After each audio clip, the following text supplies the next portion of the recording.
Cinderella. ஒரு ஊரில் Cinderella எனும் ஒரு அழகான பெண் இருந்தாள். ஒரு நாள் சிண்ட்ரெல்லாவின் அம்மா இறந்துவிட்டார். சிண்ட்ரெல்லாவின் அப்பா இரண்டாவது திருமணம் செய்து கொண்டார். அவர்களுக்கு 2 பெண் குழந்தைகள் பிறந்தனர். தன் குழந்தைகளுக்கு நல்ல துணியும் உணவும் கொடுத்த சிண்ட்ரெல்லாவின் சித்தி சிண்ட்ரெல்லாவிற்கு எதுவும் கொடுக்கவில்லை. ஒரு நாள் அந்த நாட்டின் அரசர் ஒரு அறிவிப்பு செய்தார். நாட்டில் உள்ள அனைத்து திருமணமாகாத பெண்களை அரண்மனைக்கு விருந்திற்கு அழைத்தார்.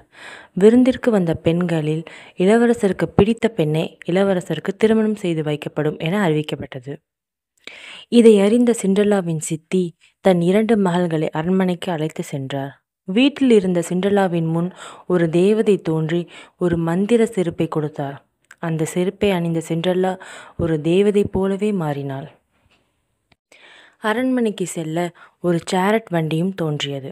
நள்ளிரவில் சிண்ட்ரெல்லா திரும்பி வரும்படி தேவதை எச்சரித்தாள். அந்த வண்டியில் சிண்ட்ரெல்லா அரண்மனைக்கு சென்றாள். அழகான சிண்ட்ரெல்லாவை பார்த்த இளவரசர் சிண்ட்ரெல்லாவுடன் நடனம் ஆடினார். அவர்கள் இரவு முழுவதும் ஒன்றாக நடனமாடினர். கடிகாரம் 12 மணி அடித்தபோது சிண்ட்ரெல்லா தனது செருப்புகளில் ஒன்றை விட்டுவிட்டு தனது வண்டியை நோக்கி விரைந்தாள்.